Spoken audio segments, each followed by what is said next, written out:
ধুবুৰীৰ ৮০% জনগণেই এতিয়া বাংলাদেশী মূলৰ মুখ্যমন্ত্ৰীৰ মন্তব্যৰ বিৰুদ্ধে গৰজি উঠিছে ধুবুৰীবাসী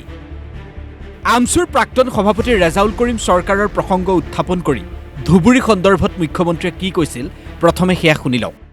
ৰেজাউল কৰিম চৰকাৰ নামৰ এজন যুৱকৰ কংগ্ৰেছ দলত যোগদান কিন্তু যোগদান কৰাৰ দিনাখন তেওঁ এটা অত্যন্ত আপত্তিকৰ মন্তব্য কৰে সেয়া হল যে আমি যোৰহাট শিৱসাগৰ তিনিচুকীয়াত ধুবুৰী বনাম আৰু আমি ধুবুৰীক শিৱসাগৰ বনাম ধুবুৰীক শিৱসাগৰ বনালে মোৰ আপত্তি কৰিবলগীয়া একো নাই কিন্তু ধুবুৰীক কোনোবাই শিৱসাগৰ বনাব পাৰিব নেকি কাৰণ ধুবুৰীত ইতিমধ্যে ৮০% জনতা বা ৮০% জনগণ বাংলাদেশ মূলৰ বা বাংলাদেশৰ পৰা বিভিন্ন সময়ত অহা লোকেৰে পৰিপূৰ্ণ হৈ উঠিছে তাত এতিয়া অসমীয়া সংস্কৃতিও ম্লান হৈছে আৰু অসমীয়া সংস্কৃতিৰ গৌৰৱ গাথা ইতিমধ্যে ধুবুৰী জিলাত সামৰণি পৰিছে মুখ্যমন্ত্ৰীৰ এই মন্তব্যৰ পিছতেই ধুবুৰীত প্ৰতিক্ৰিয়াৰ সৃষ্টি হৈছে ধুবুৰীবাসীৰ প্ৰশ্ন বাংলাদেশী আছে যদি নেখেদে কিয় বাংলাদেশী মূলৰ মানুহ আছে নাছে সেইটো কথা আমি সচেতন মানুহ হিচাপে আমি কেনেকৈ ক'ব পাৰোঁ এইটোতো ৰাজনীতিবিদৰ কথা যদি তেনেকুৱা আছে এতিয়া বিতাড়িত কৰা নাই কিয় ইমান দিনে বিতাড়িত কৰিব লাগিব না গতিকে এনে কৈ থাকিলেতো নহ'ব গতিকে আমি অসমীয়া সংস্কৃতিৰ যিখিনি বস্তু আমি সদায় ধৰি আছোঁ আৰু চিৰদিন ধৰি থাকিম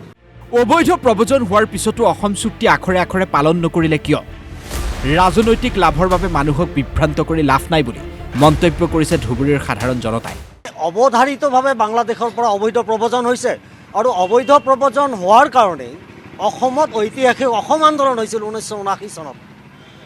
আৰু 1985 চনত অসম চুক্তি স্বাক্ষৰিত হ'ল কিন্তু আজি অত বছৰ হৈ গ'ল অসম চুক্তিখন ৰূপায়ণ নকৰিলে সমগ্ৰ সীমান্ত অঞ্চল সিল কৰি দিয়া নহ'ল কিন্তু ৰাজনৈতিক উদ্দেশ্য চৰিতাৰ্থ কৰিবৰ কাৰণে সময় সময়ে কথাবিলাক কৈ থাকি আওৰাই থাকি মানুহক বিভ্ৰান্ত কৰি পেলাই লাভ নাই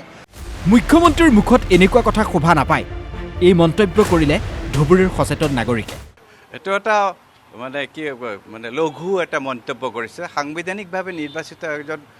মুখ্যমন্ত্ৰীয়ে এনেকুৱা কথাবোৰ আচলতে শোভা নাপায় আমি ধুবুৰীবাসী লাজ পাইছোঁ তেওঁ প্ৰায় কৈ থাকে ধুবুৰী মিনি বাংলাদেশ ধুবুৰীত বাংলাদেশী ধুবুৰী গোৱালপাৰা বৰপেটা বাংলাদেশ এইবোৰ মানে কি ক'ম মুখত বেয়া কথা আহে ফাল্টু কথা কয় এই ফাল্টু শব্দটো ক'ব নালাগিছিল এজন মুখ্যমন্ত্ৰী হিচাপে এনেকুৱা কথাবোৰ আচলতে সমীচীন হোৱা নাই ফেচবুক লাইভ দিয়া কাম নহয় মুখ্যমন্ত্ৰীৰ ইতিহাসৰ জ্ঞান নাই বুলি মন্তব্য কৰিলে বিৰোধী দলৰ নেতাই ফেচবুক লাইভ দিয়া নহয় তেওঁৰ কাম হৈছে ৰাজ্যৰ হকে কাম কৰা উন্নতিৰ হকে কাম কৰা হয় কি নহয় আৰু দ্বিতীয়তে তেওঁ যিটো কথা কৈছে মই আচৰিত হৈছোঁ যে তেওঁৰ ইতিহাসৰ কোনো জ্ঞানেই নাই নেকি হিষ্ট্ৰীৰ কোনো হিষ্ট্ৰিকেল নলেজ বোলতে একোৱেই নাই নেকি অথচ তেওঁ শিক্ষিত মানুহ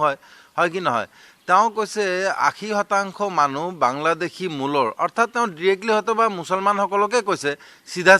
হয় কি নহয় কাৰণ ধুবুৰীত মুছলমানৰ হেৰি হৈছে আপোনাৰ পাৰ্চেণ্টেজ হৈছে 80% হয় কি নহয় বাংলাদেশী মূলৰ মানে তেওঁ জানে নে নাই যে 1947 আগতে বাংলাদেশ বুলি কোনো দেশেই নাছিল সেইটো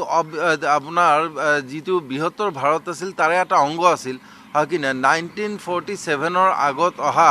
কোনো মানুহ তেওঁলোকক বাংলাদেশী মূলৰ বুলি কৈ কিনে তেওঁ কি বুজাব খুজিছে সঁচাই মুখ্যমন্ত্ৰীয়ে কোৱা কথাটো সত্য নেকি ধুবুৰীত ৮০% জনগণেই এতিয়া বাংলাদেশী মূলৰ নেকি ধুবুৰীত সঁচাকৈ খিলঞ্জীয়াৰ এতিয়া অস্তিত্বৰ সংকট নেকি বিষয়টো কিন্তু অত্যন্ত স্পৰ্শকাতৰ আৰু গুৰুত্বপূৰ্ণ ধুবুৰীৰ পৰা চাহানুৰ ইছলামৰ সহযোগত ব্যুৰ ৰিপৰ্ট DY365